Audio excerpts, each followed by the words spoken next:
Un ranchero solitario ofreció su única cobija a una joven indígena durante una noche helada. Al amanecer siguiente, el hielo se quebró bajo su cabaña y dejó ver oro en la tierra. Pero mucho antes de que ese gesto rindiera frutos, solo era otro invierno callado, y un hombre llamado Elías Mercer fundía su soledad en madera y piedra. El último golpe del martillo de Elías resonó contra la roca desnuda de las colinas lejanas. Dejó caer la herramienta sobre el suelo endurecido por el frío, y se echó para atrás observando su obra.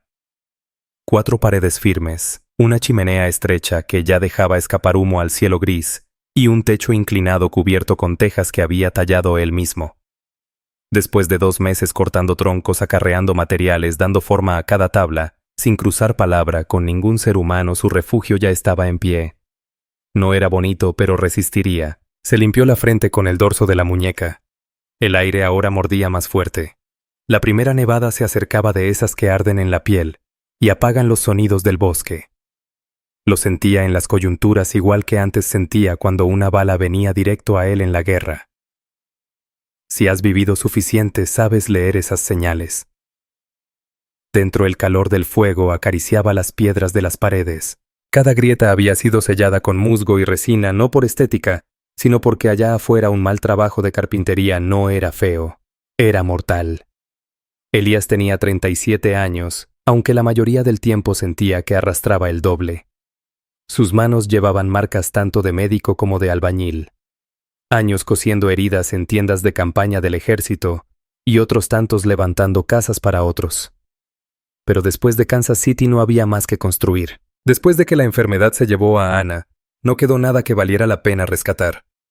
Y cuando la sociedad que fundó se desmoronó, solo confirmó lo que ya sabía. Los hombres fallan entre ellos más que las propias tormentas. Eligió ese rincón entre montañas no por el paisaje, sino por el silencio. A 15 millas del puesto más cercano, un día completo de cabalgata entre riscos quebrados y caminos inestables. Justo lo que buscaba. Estaba harto del ruido de la gente. El gobierno lo llamaba oportunidad, 160 acres, bajo la ley de asentamientos rurales. Para Elías, era algo más simple, un sitio para desaparecer. El fuego chisporroteó mientras servía frijoles en un tazón de lata abollado. Tocino salado, galleta dura. Llevaba 12 días comiendo lo mismo, y seguramente seguiría igual otros 12 más. Si administraba bien sus provisiones, no tendría que salir de nuevo hasta la primavera. Ese era el plan. Pero incluso los mejores planes valen poco frente a la montaña. El viento afuera se alzó con un aullido más agudo. Todavía no era tormenta, pero ya se anunciaba. Se deslizaba entre los árboles como un aviso, doblando los pinos como si tuvieran columna. Dejó su tazón a un lado y agudizó el oído. No al viento, sino al ritmo escondido bajo él. Algo firme, no una rama, no un animal. Toc, toc, toc. 3 golpes pausados, precisos, sin duda humanos. Extendió la mano hacia el Winchester que colgaba sobre la chimenea. Las visitas por esos rumbos no llegaban sin previo aviso, y pocas veces eran por buen motivo. Con el corazón golpeándole el pecho, Elías se acercó a la puerta, se hizo a un lado, y lentamente soltó el pasador. Abrió apenas una rendija, y el viento entró como un grito. Ella estaba allí temblando bajo una capa de piel mojada. El cabello se le pegaba al rostro cubierto de hielo. No aparentaba más de 19. Labios azulados, manos desnudas. Y aún así no habló, no extendió los brazos. Solo lo miró, no con miedo, sino con algo más cercano a la resignación. Como si ya hubiera muerto, y solo esperara que él lo aceptara. Elías no escuchaba al viento ahora, sino a sus propios recuerdos. Los viejos del Missouri contaban historias de lo que pasaba con los colonos que abrían sus puertas a gente de las tribus. Decían que la compasión podía costarte la vida, pero esa muchacha no se parecía al peligro, sino más bien a todos aquellos que no había logrado salvar. Bajó el rifle. «Entra», dijo. Ella dudó apenas un segundo. Luego dio un paso al interior y la tormenta cerró la puerta con estruendo. Cerró el pasador y por primera vez en meses, Elías Mercer ya no estaba solo. El fuego aún ardía, pero Elías añadió otro leño más para calmar su propio nerviosismo que por necesidad. Echó un vistazo a la joven que seguía inmóvil, dejando un charco sobre el suelo de madera. Su aliento salía en nubes breves, pero su espalda permanecía recta y su mirada alerta. No se abrazaba a sí misma, ni se movía como alguien con frío. Era evidente que conocía bien el hielo. Demasiado bien. «Deberías sentarte», dijo Elias señalando el banquito junto al fuego.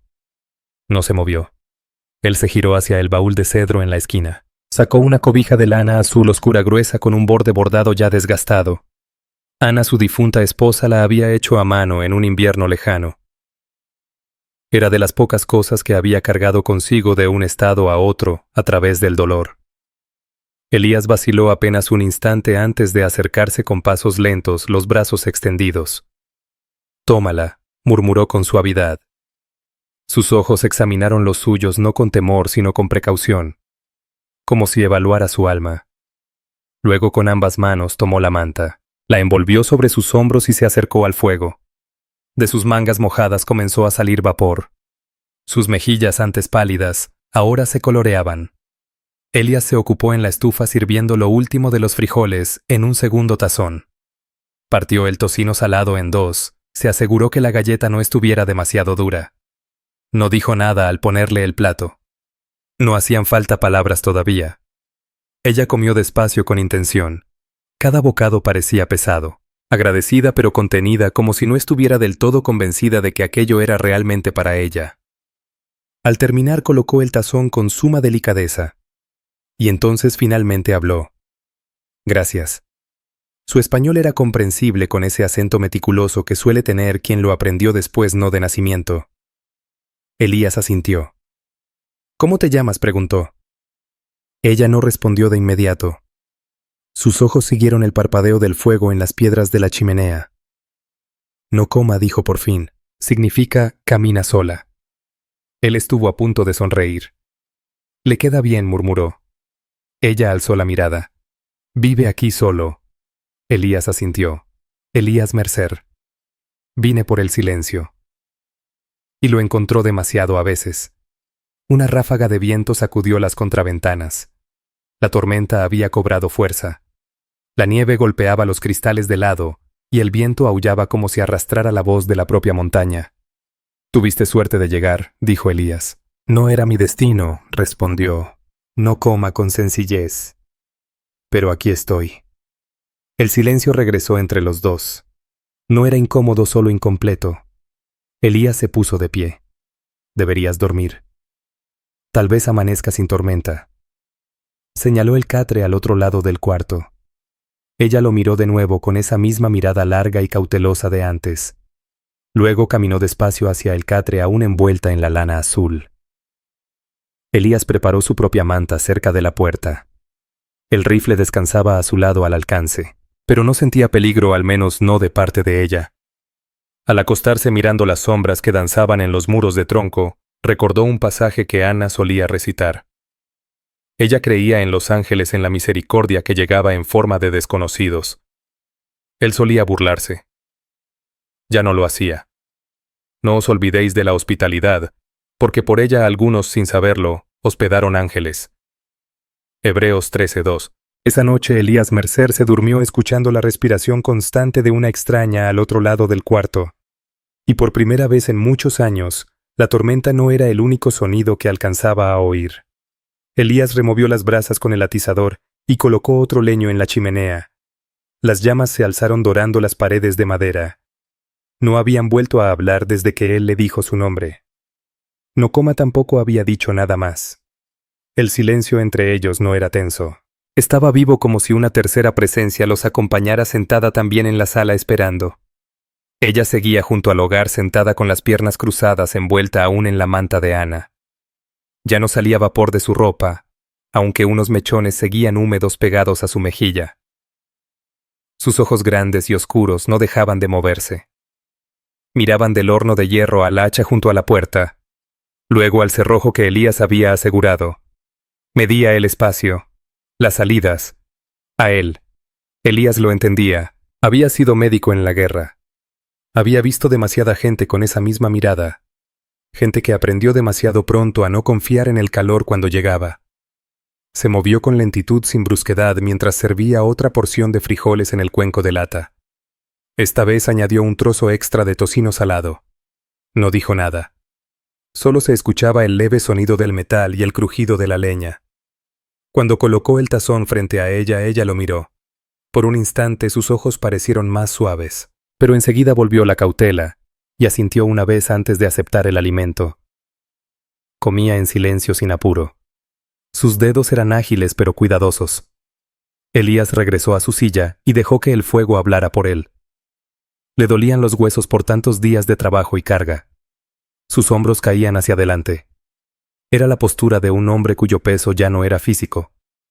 Sobre la repisa colgaba una pequeña bolsa de cuero suspendida de un clavo de madera. Onas.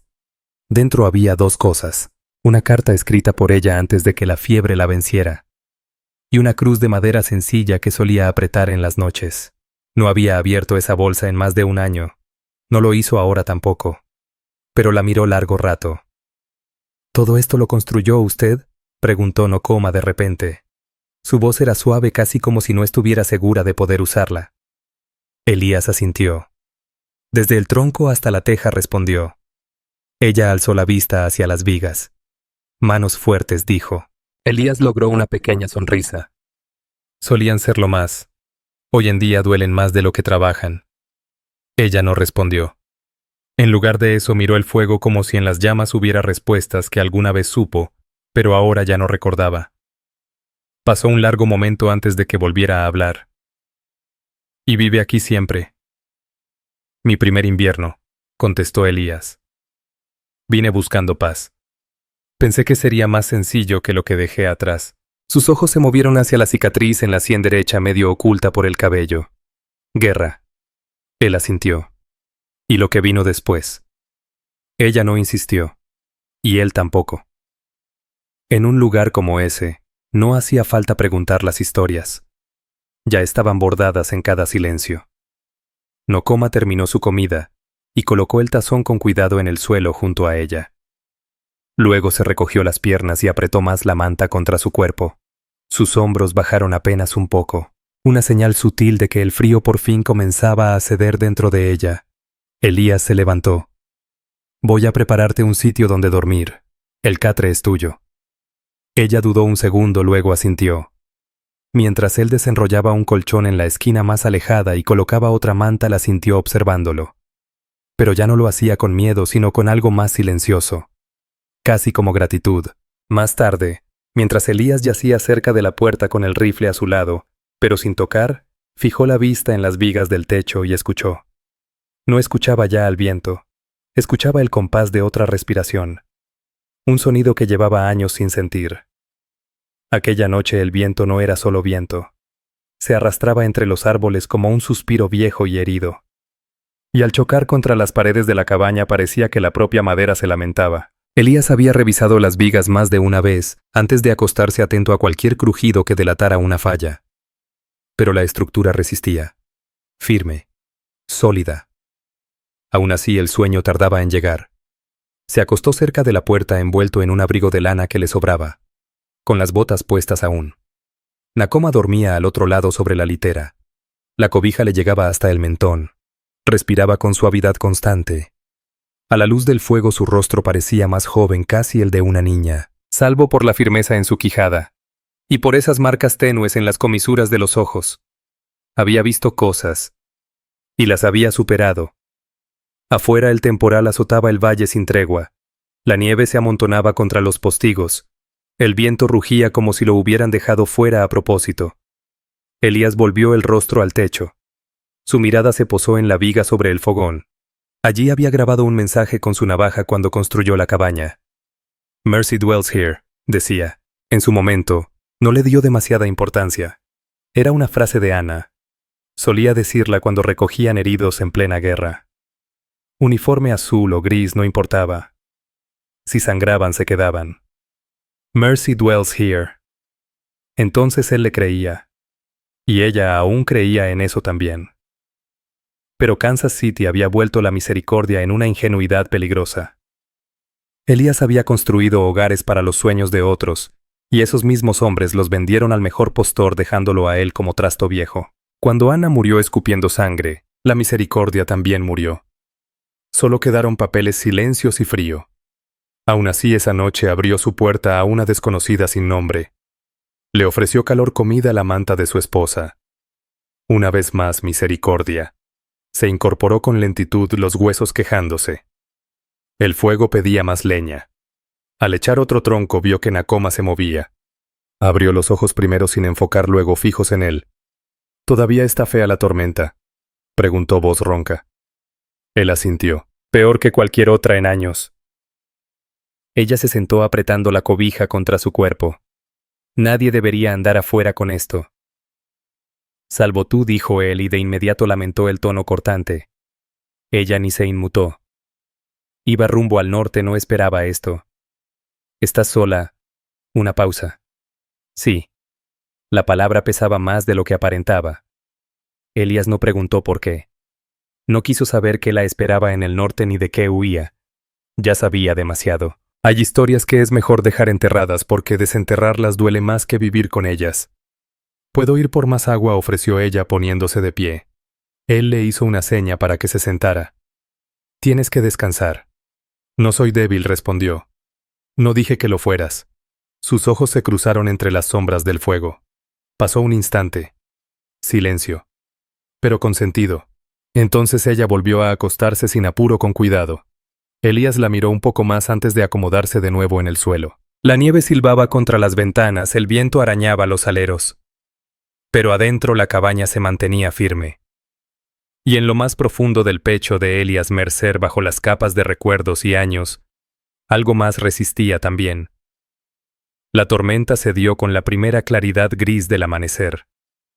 No con calma súbita, sino con la quietud exhausta de lo que ya dio todo. Afuera el mundo estaba inmóvil y cubierto, como si hasta los árboles soltaran el aliento. Elías despertó con el silencio. Permaneció un rato sin moverse, escuchando. Esta vez no por peligro, sino por esa respiración ajena al otro lado del cuarto. Aún estaba ahí. Nakoma no se había ido.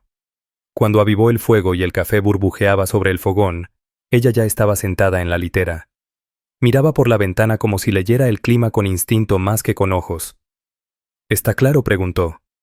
Él sirvió café en una taza de lata y se la dio. «Parece que sí». Ella lo recibió sin ceremonia, sosteniéndola con ambas manos, sus palmas aún rojas por el frío, curándose poco a poco. El vapor se enredaba en su cabello como una bendición. «Necesitaremos más leña», dijo Elías, «más para sí que para ella. Yo ayudo». Él alzó una ceja. «No es necesario. Quiero hacerlo». Salieron juntos al aire fresco de la mañana. La nieve les llegaba hasta las rodillas en algunos puntos, pero estaba blanda. Los árboles goteaban despacio. El mundo comenzaba a descongelarse bajo un sol pálido. El silencio era profundo. Elías le dio un hacha más pequeña. Ella la tomó con seguridad, ajustando el agarre como alguien que conocía el peso de las herramientas.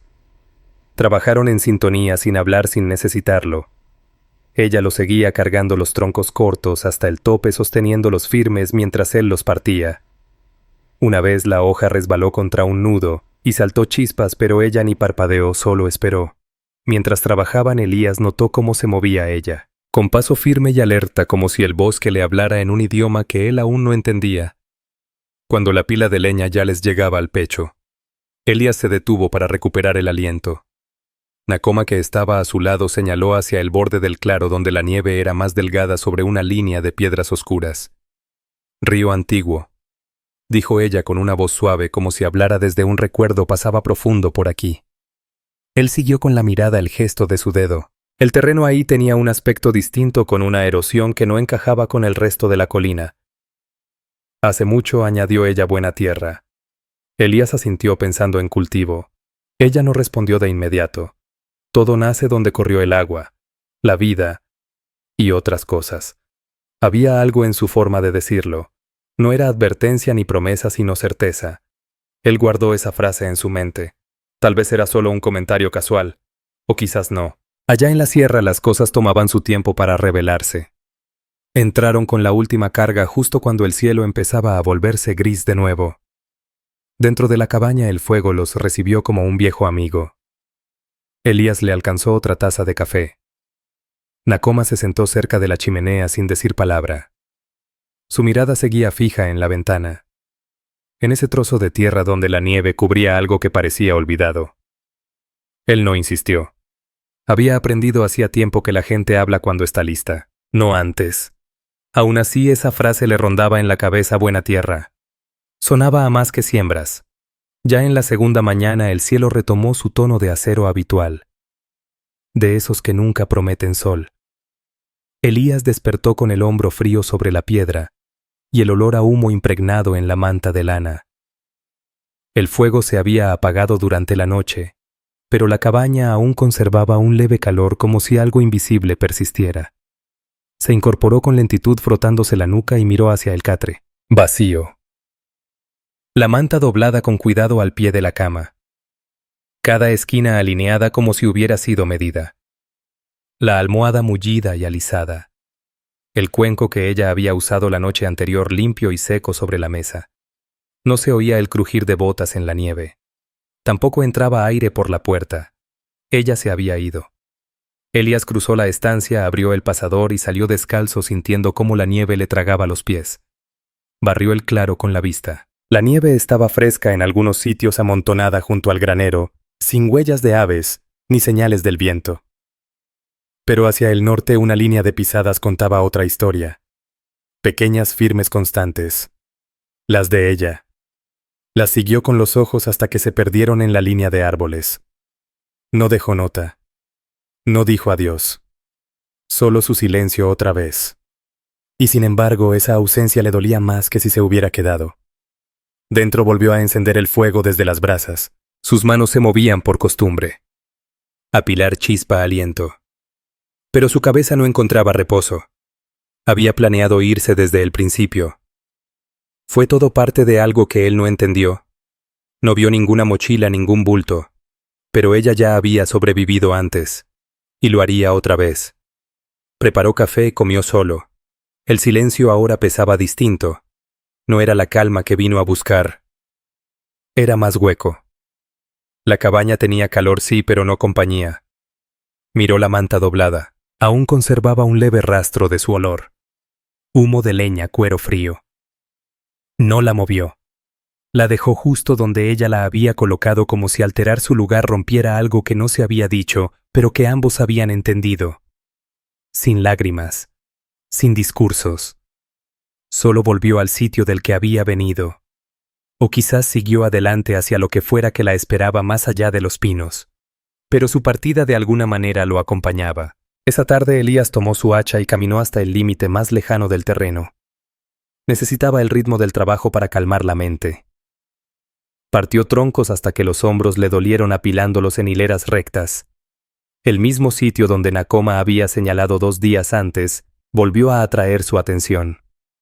La tierra allí era más lisa, ahora medio cubierta por una capa de nieve en polvo, sin saber bien por qué sus pasos lo guiaron hasta allí. El viento sopló con fuerza al llegar al borde. Su bota tropezó con una raíz oculta bajo la nieve y casi cayó. Al extender la mano para sostenerse su guante tocó algo duro. No era piedra, tampoco raíz. Se arrodilló y apartó la nieve. Debajo un trozo de suelo oscuro más blando con una mancha distinta, o tal vez no tan distinta. Permaneció ahí en cuclillas escuchando el silencio. Después se incorporó despacio. Nakoma se había ido, pero había dejado algo. Y él no estaba del todo convencido de que fuera un accidente. 2 días después de su partida, casi al mediodía, el hacha de Elías golpeó algo que no encajaba. Había vuelto a partir leña detrás de la cabaña. Era lo único que le daba un poco de paz. La nieve se había endurecido en la noche formando una costra que crujía al pisarla. Su aliento salía espeso en espirales que flotaban sobre el tronco de corte mientras alzaba el hacha para otro tajo. La hoja descendió, pero en vez del golpe sordo típico de la madera resonó un sonido metálico agudo. No era roca, ni raíz. Se detuvo en seco. Dejó el hacha a un lado, se agachó, y apartó los restos de tronco y la nieve con las manos. Debajo, apretado contra la tierra congelada, había algo más oscuro que el barro. Un destello leve al principio, pero inconfundible. Lo cepilló con el guante, luego raspó suavemente con el dorso del hacha. Una línea quebrada de color amarillo se abría paso por la piedra como si un rayo hubiera surcado ceniza. Su brillo era tan intenso, tan limpio, que no podía confundirse con otra cosa. Oro. Durante unos segundos Elías no reaccionó. Solo observó mientras su aliento formaba nubes en el aire helado. Luego se incorporó lentamente las manos. Le temblaban no solo por el frío, sino por algo más antiguo que la emoción. Oro en su propia tierra. Su parte lógica, la del hombre que medía, diseñaba y construía, fue la primera en imponerse. Podía tratarse de una beta menor, un indicio superficial, una ilusión. Pero aún con esos pensamientos, sus ojos ya escaneaban el terreno más allá, siguiendo el rastro donde la nieve se encontraba con la roca. Las palabras de Nakoma volvieron a su mente. Río antiguo, tierra buena. En su momento no comprendió el tono con el que ella lo dijo, pero ahora resonaban con un peso casi profético. Se arrodilló otra vez y pasó la palma sobre la grieta. No era profunda, pero tampoco superficial. Si esa línea continuaba hacia el fondo, si había más escondido. Las implicaciones comenzaron a enroscarse dentro de él como una víbora despertando. Oro significaba valor, y el valor atraía atención. Hombres especuladores, codicia. Y la codicia nunca viajaba sola. Llegaba con rifles, con alguaciles, con hombres que torcían la ley para su beneficio.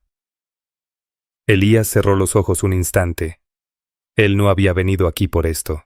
Había huido para desaparecer, para construir algo que nadie pudiera arrebatarle. Un techo, un hogar, una vida en calma. Un refugio donde el silencio curara en lugar de castigar. Pero ahora bajo la tierra que creía conocer algo se agitaba. Algo que no iba a quedarse enterrado. Se levantó y regresó a la cabaña sin decir palabra. Dentro se arrodilló junto al fuego, llenó un recipiente con agua y lavó la tierra de sus manos. Las motas doradas se le pegaban a la piel como si fueran barniz. Sobre la repisa colgaba aún la bolsita de Ana. La miró unos segundos. Luego desvió la vista hacia la manta azul aún doblada al pie del catre. Ella no había dicho mucho, solo lo justo. Se preguntó si en realidad lo supo desde el principio, si sus palabras casuales escondían un conocimiento mayor. Afuera el viento volvió a levantar su canto. Elías se sirvió café con manos aún inestables. Se sentó frente a la mesa contemplando la taza sin beber.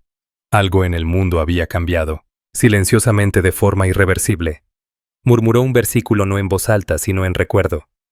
Uno que su esposa recitaba cuando la esperanza parecía estar más allá del alcance.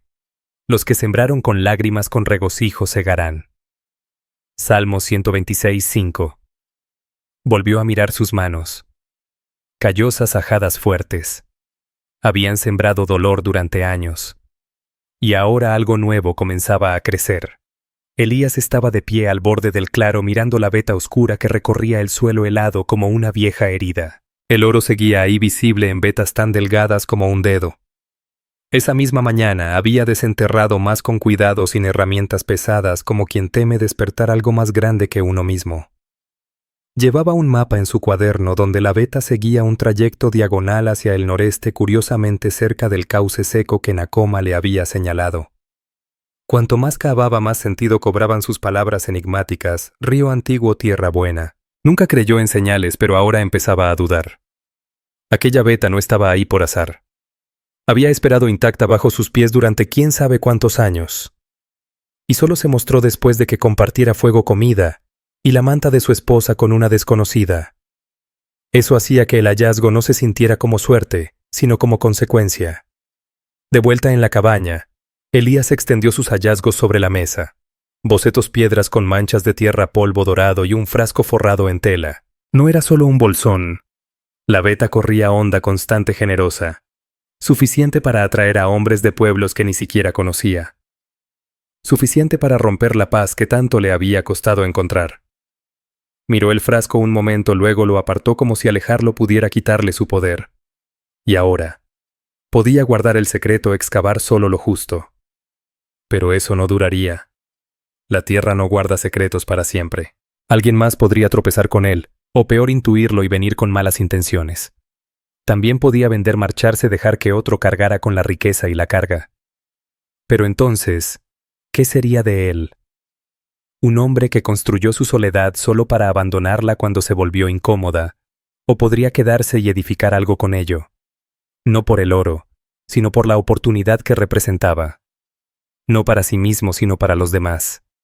Pensó en Nakoma, en su mirada serena, su forma de entender sin exigir. No pidió nada, no se llevó nada, y sin embargo, le había dado más que nadie desde Anna. Tomó la manta azul del catre y la dobló despacio. La sostuvo largo rato antes de guardarla con delicadeza en el baúl junto al frasco con polvo dorado. Aquella noche, Elías se sentó junto al fuego con el cuaderno abierto sobre las piernas. Comenzó a trazar no solo mapas de la Beta, sino algo más grande. Un plan, un campamento, una lista de nombres, herramientas, cabañas conectadas por senderos, una herrería, una clínica. No estaba planeando una fortuna, estaba proyectando un pueblo. El viento se alzó de nuevo afuera, menos feroz esta vez. Los árboles parecían inclinarse para escuchar. Añadió el último trazo en el mapa, un cuadrado pequeño en el centro cerca del primer claro con un solo nombre, Mercer Creek, fundado en la primavera de 1883. Un hogar no para uno solo, sino para muchos. Cuando el fuego se redujo a brasas, Elías se recostó en la silla. El cuerpo le dolía, pero algo más se movía dentro. No era ambición ni codicia. Era responsabilidad. Echó una última mirada a la manta doblada. Incluso en su ausencia, Nakoma había cambiado el rumbo de su vida. No fue con promesas ni con oro, sino con un gesto, un acto de confianza que le recordó quién estaba destinado a ser. Había llegado a esa tierra con la intención de borrarse del mundo. Pero ahora lo comprendía. Estaba allí para construir algo que resistiera al tiempo. Si esta historia te llegó al corazón, un me gusta y un comentario nos ayudan a seguir compartiendo. Para la primavera de 1888, Mercer Creek ya no era un simple asentamiento minero. Se había convertido en un poblado con alma propia. Campanas que sonaban con verdad, niños que corrían por los caminos embarrados y una tienda general donde ya no faltaban víveres. La gente llegaba por el oro, sí, pero muchos se quedaban por algo que no sabían cómo nombrar. En el centro de todo estaba Elías Mercer. Nunca tuvo cargo alguno. Jamás se postuló para nada, pero su sola presencia bastaba. La gente acudía a él como los girasoles al sol. Respondía sin prisa con trabajo honesto y oídos atentos. Cuando surgían problemas era su porche el lugar donde todos se reunían. Era de esos hombres que se seguían sin que él lo pidiera. Y pese a todo se mantenía humilde. Vivía aún en su cabaña de una sola pieza junto al bosque, aunque ya tenía otra cama y un pequeño cobertizo para herramientas. Usaba el mismo abrigo remendado, montaba la misma mula y mantenía los mismos silencios. Y a los pies de su cama cada noche reposaba una manta azul desgastada por los años. Algunos creían que era de su esposa fallecida, pero unos pocos, los que sabían pedazos de la historia, sabían que pertenecía a alguien más. A una joven que nadie había vuelto a ver. Una muchacha que una noche de invierno tocó su puerta. Jamás dijo su nombre. Pero algunos decían haberlo visto salir hacia la línea de árboles y quedarse allí un rato en silencio, como quien se encuentra con un recuerdo demasiado sagrado para pronunciar. Elías nunca reclamó mérito por el éxito del pueblo. Cuando le agradecían, él solo asentía. Pero en el libro del correo, donde los fundadores firmaban su nombre al lado del suyo, escribió una sola palabra con letra firme y recta. Recuerda. Sí, fue el oro el que pavimentó los caminos. Pero fue aquella noche de tormenta ese gesto de bondad invisible lo que dio cimiento a todo. Y así, Mercer Creek no se sostenía solo sobre el metal precioso, sino sobre algo mucho más escaso, la misericordia. Fue a finales de octubre cuando lo encontraron el pequeño bulto. 2 mineros cavando más allá de la ladera norte para una bodega dieron con una tierra que cedió con demasiada facilidad. Debajo, envuelto en tela aceitosa ennegrecida por el tiempo, había algo extraño, ni metal ni hueso. Uno de ellos llamó a Elías. Cuando llegó ya lo habían abierto. Adentro un caballito tallado en madera del tamaño de una palma. Patas dobladas, cola curvada, alisado por los años, y junto a él, un trozo de manta azul familiar, y entre ambos un papel grueso doblado, sellado con resina endurecida. Elías no dijo nada. Tomó el caballito primero, girándolo en sus manos callosas. Contuvo el aliento no por el frío. Reconocía ese trabajo. Lo había visto en manos de Nakoma una noche junto al fuego. Ella lo sostenía mientras se calentaba en el hogar. un recuerdo algo íntimo. Luego desdobló la manta solo un fragmento cortado con precisión. Ella se había llevado una parte. Y entonces el mensaje, escrito en letras grandes inseguras. La tinta se había corrido, pero no al punto de volverlo ilegible. Era una mezcla de inglés y arapao, pero él lo comprendió. Vi lo que dormía bajo tu tierra. Mi abuelo me enseñó la forma del río. No lo dije. Quería ver qué hace la bondad cuando no se pide oro. Sin nombre, sin fecha, solo eso. Una confesión. Tal vez una bendición. Los mineros se miraron entre sí sin entender. Elías no explicó nada. Solo dobló el papel con cuidado, lo envolvió con la tela y abrazó al caballo contra el pecho un largo instante. Después, se dio la vuelta y regresó a casa. Aquella noche colocó el paquete en una caja de cedro que guardaba cerca del fuego, donde descansaba la Biblia de bodas, el peine de Ana y todas las cosas frágiles que vivían en silencio. Más tarde, cuando el pueblo preguntó qué se había hallado, Elías solo respondió: una verdad para la que no estaba listo, pero siempre merecida. Nadie insistió. Lo vieron en su rostro. Algo había cambiado. Esa noche se sentó frente al fuego acariciando la veta del caballito con los dedos. A la luz de la llama parecía que el animal se movía. Nocoma lo había sabido todo, y aún así se quedó. Volvió a leer la nota, esta vez con calma, dejando que cada palabra pesara sobre la mesa. Vi lo que dormía bajo tu tierra. Mi abuelo me enseñó la forma del río. No lo dije. Quería ver qué hace la bondad cuando no se pide oro. Podía oír su voz, aunque solo la conocía en retazos. Inglés entrecortado, sílabas suaves, silencios largos. Pero ahora con esa carta escuchaba algo más. Certeza, sabiduría y dignidad. Ella lo supo desde el principio. Desde el instante en que cruzó su puerta congelada y muda, ya había leído la tierra como otros leen el cielo. Su abuelo, un sabio que descifraba los ríos enterrados, le había enseñado bien. Sabía que había oro. Y calló. No para ponerlo a prueba, no para juzgarlo, sino para ser testigo. Elías dejó el papel sobre la mesa, las manos temblando. Durante años había llevado consigo la historia de un desconocido en apuros, de un hombre que dio lo poco que tenía y fue recompensado. Una lección que muchos repetían en voz baja. Pero ahora era distinto. Ya no veía la manta como un simple acto de generosidad, sino como un reflejo. Y en ese reflejo ella había observado cada uno de sus movimientos. No cuando tenía testigos, sino cuando no existía promesa alguna de recompensa. Se puso de pie y caminó lentamente. El crujido de sus botas sobre la madera marcaba el paso de sus pensamientos. ¿Qué valor tenía la bondad cuando no se esperaba nada a cambio?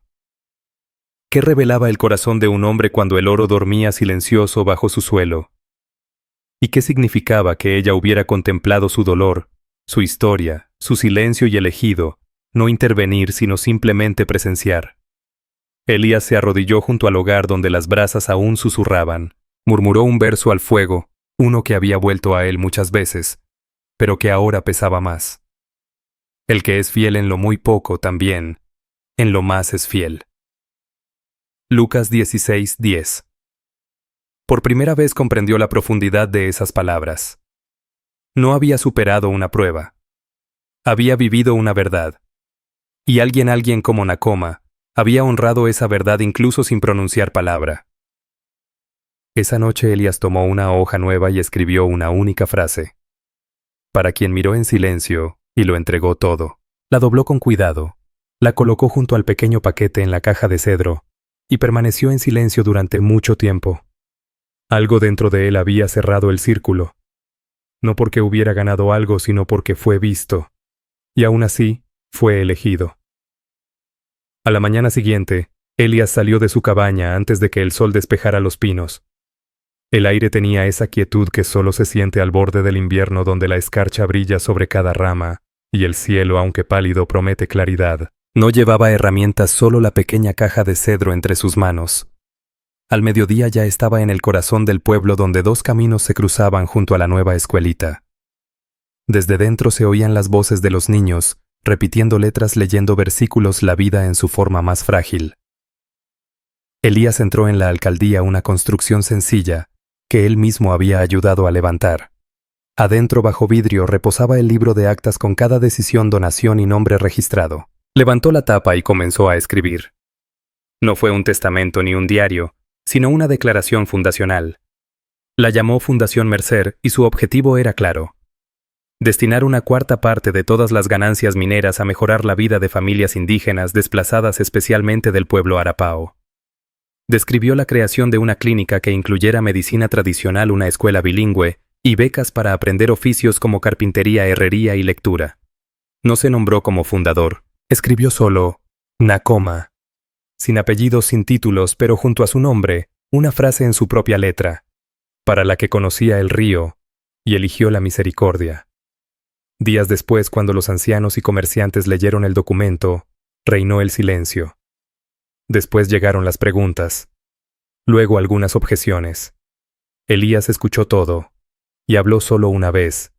Dicen que soy sabio por no vender al mejor postor, dijo con firmeza. Pero esa sabiduría no era mía. Llegó con el viento de invierno envuelta en silencio y me dejó con una decisión. Hizo una pausa. Y hoy decido de nuevo. La propuesta fue aprobada. Esa primavera aparecieron carteles en todo el pueblo: Clínica Fundación Mercer. Inauguración en julio. Todos son bienvenidos.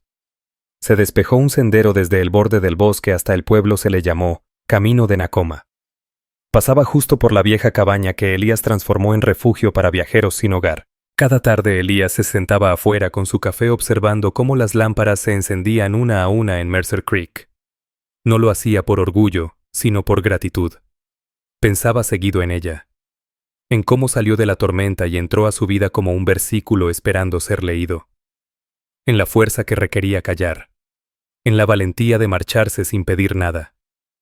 Lo que ella le dio no fue oro, fue el permiso de convertirse en algo más de lo que el mundo le había permitido ser. Todo comenzó como un rumor suave, como el de cielo ligero, como el humo entre los pinos. Una niña extraviada tras el deshielo primaveral regresó a casa con las mejillas encendidas y la ropa seca. Dijo que una señora del bosque de cabello oscuro y ojos tranquilos la había guiado por un paso helado. Un cazador que cayó de su caballo y quedó atrapado por una rama contó que una mujer le vendó la pierna con hierbas y tendones. Al abrir los ojos ya no estaba, pero el dolor había menguado y pudo volver arrastrándose con su rifle. Luego una viuda anciana juró que alguien encendió una lámpara en su puerta durante una nevada, y la llama ardió hasta el amanecer aunque no tenía aceite en casa. Al principio la gente las llamaba historias, cuentos, invenciones de mentes vencidas por el clima. Pero Elías escuchaba sin prisa y sin juicio. Solo unía las manos y prestaba oído a cada testimonio, el tono, los ojos, la forma en que buscaban palabras que no sabían decir. Todos hablaban de la misma mujer alta con trenzas como cursos de agua y una presencia sin sonido. Nunca dijo su nombre, nunca pidió nada. Los niños empezaron a llamarla la vigilante. Otros hermana del bosque. Y una vez en una carta de un predicador viajero, fue descrita como un espíritu de misericordia envuelto en piel de gamuza y silencio, ni fantasma ni mujer sino testigo. Elías sabía la verdad. Una noche subió a la loma detrás del pastizal norte donde podía ver toda la sierra Medicine Bow. El silencio ahí era distinto. El viento susurraba entre la hierba baja. Las estrellas brillaban como certezas. Se sentó sobre una piedra fría y recordó aquel primer golpe en la puerta tantos años atrás. Recordó cuán cerca estuvo de cerrarla y cómo todo hubiera sido distinto si lo hubiese hecho. Metió la mano en su abrigo y sacó un trozo de pergamino gastado por el tiempo. La nota de Nakoma. La leyó en voz alta aunque no hubiera nadie más allí. Luego la dobló una vez más y murmuró: «Sé que sigues mirando y yo también». Se puso de pie y contempló Mercer Creek, ahora encendida por faroles que vibraban con canto. El pueblo había crecido, pero el bosque conservaba su silencio. Y en algún rincón de esos árboles, Elías sentía que la compasión aún caminaba. El cielo sobre Mercer Creek tenía un tono gris plomo en el aniversario de aquella tormenta. Ya iban 12 inviernos desde que Elías le abrió la puerta a Nakoma por primera vez. El pueblo desde entonces había dejado atrás sus humildes inicios. La fundación prosperaba, la clínica estaba llena, y los niños leían tanto en inglés como en Arapao, en aulas bañadas de sol.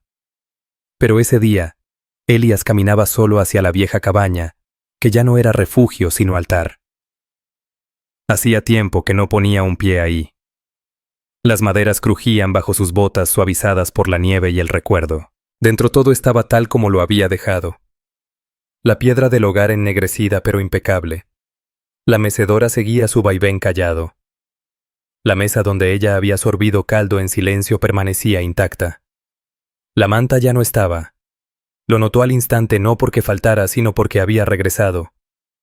Doblada con la misma precisión de aquella primera noche, aunque ahora el borde deshilachado había sido remendado con finas puntadas de tendón, formando dibujos de montaña y río.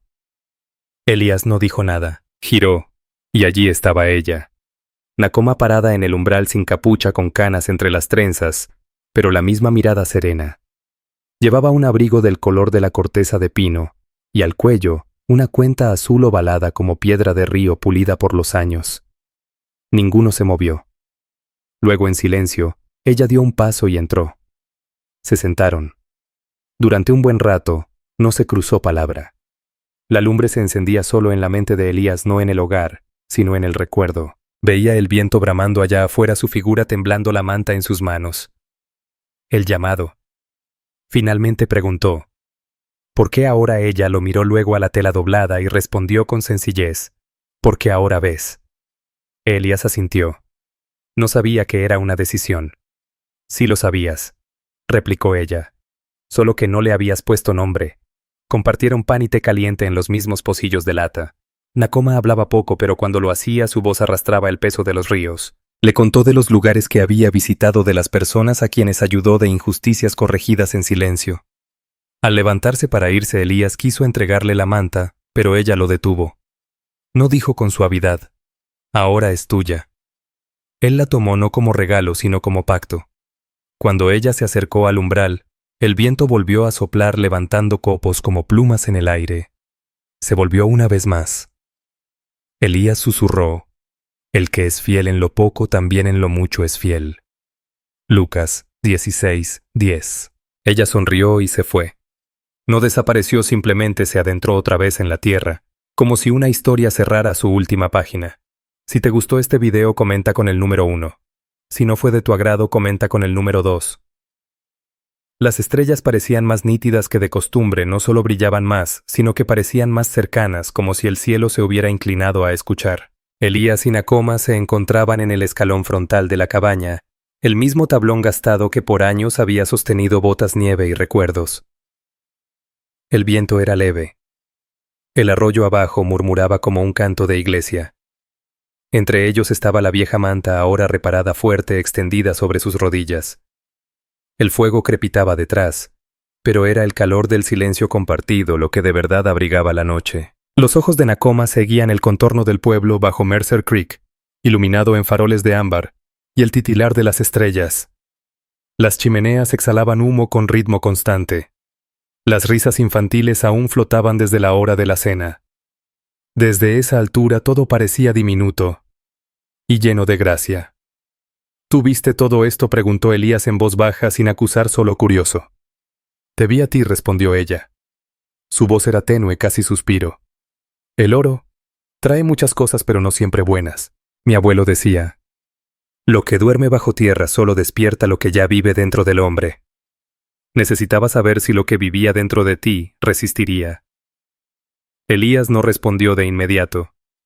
Las palabras flotaron como vapor de una olla. Yo no resistí nada, dijo al fin. Solo seguí caminando esperando no caer. Me diste más mérito del que merecía. Ella se volvió hacia él. No te di mérito. Te di una oportunidad. Permanecieron así en la quietud. Ella señaló con la barbilla hacia el pueblo. Ellos construyen, enseñan, comparten. Eso es gracias a ti. Elías negó con la cabeza. No. Eso comenzó el día en que tú no hablaste. Ese silencio fue la primera piedra de cada edificio allá abajo. Una sonrisa suave se dibujó en su rostro. Debajo del abrigo sacó una bolsita. Cuero sencillo atado con tendón. La colocó con cuidado sobre la manta entre ambos. Elías la abrió. Dentro había una piedra de río pulida con vetas de oro. Del viejo río, dijo ella. Un recordatorio no de riqueza, sino de lo que duerme tranquilo bajo la superficie. Volvieron a mirar hacia el pueblo construido no sobre la avaricia, sino sobre la generosidad. Me iré pronto, murmuró Nakoma como si fuera el viento el que hablara. La mano de Elias descansó sobre la manta. Lo sé. Ya hiciste suficiente, añadió ella. La misericordia no siempre se queda. A veces solo pasa el tiempo justo para sembrar algo. Elías exhaló con los ojos cerrados. Permanecieron así hasta que las estrellas cambiaron apenas de sitio. Entonces, con un leve asentir, Nakoma se levantó, pero esta vez no desapareció entre los árboles. Se quedó un poco más. Él se puso de pie a su lado. Se abrazaron no con fuerza, sino con la delicadeza de quienes nunca imaginaron volver a cruzarse en esta vida. Antes de que ella se girara para marcharse, él murmuró con suavidad. Fuiste mi punto de giro. Ella se detuvo un instante, y con serenidad respondió. Y tú fuiste mi esperanza. Juntos dirigieron una última mirada al pueblo, un sitio repleto de niños libros y corazones que sabían escuchar. Luego Nakoma descendió la ladera rumbo al límite del bosque, su silueta bañada por la luz de la luna. No se desvanecía, simplemente regresaba a donde mora la compasión. Elías permaneció en aquel lugar hasta que amaneció el viejo cobertor, cubriéndole los hombros. Los años se fueron deslizando como atardeceres entre ramas de pino, no con prisa sino con la suavidad de lo que ya conoce su sitio. Elias Mercer jamás dejó Mercer Creek. Siguió siendo el alma tranquila del pueblo, aunque sus pasos ya no eran firmes, y su cabello había tomado el color del hielo temprano. Todos los jueves visitaba la escuelita de la fundación recorriendo pasillos, mientras las voces de los niños recitaban versos y escrituras, haciendo vibrar las vigas como cánticos de esperanza. Ya no llevaba registros en cuadernos. Otros se encargaban de las cuentas, pero él aún llevaba consigo las historias. Las compartía como quien hereda algo sagrado, relatos de tormentas sobrevividas, cenas compartidas, y aquel cobertor que no solo salvó una vida, sino que dio origen a un nuevo comienzo. Jamás reveló quién era realmente Nakoma. No hizo falta. Algunos solo la conocían por murmullos, otros por una caricia que sanó una fiebre, y unos más por una llama encendida en la peor nevada que vivió Mercer Creek. Pero nadie dudó de su existencia, solo se preguntaban qué harían ellos si ella estuviera mirando.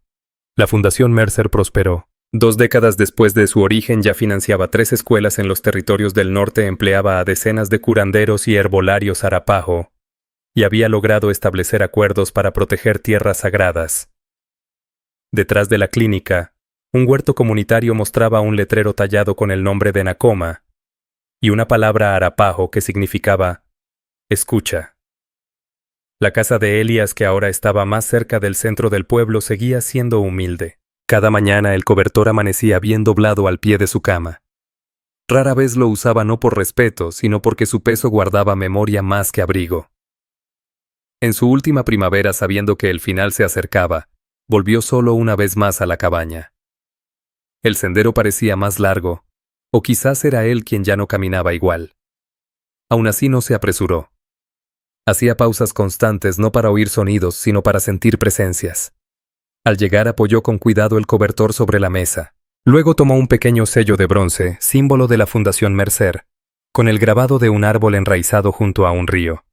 Lo presionó contra la cera blanda de un nuevo libro de actas recién encuadernado. Debajo de la misión de la Fundación, escribió con su letra envejecida, una sola línea: porque somos hechura suya, creados en Cristo Jesús para buenas obras. Efesios 2:10.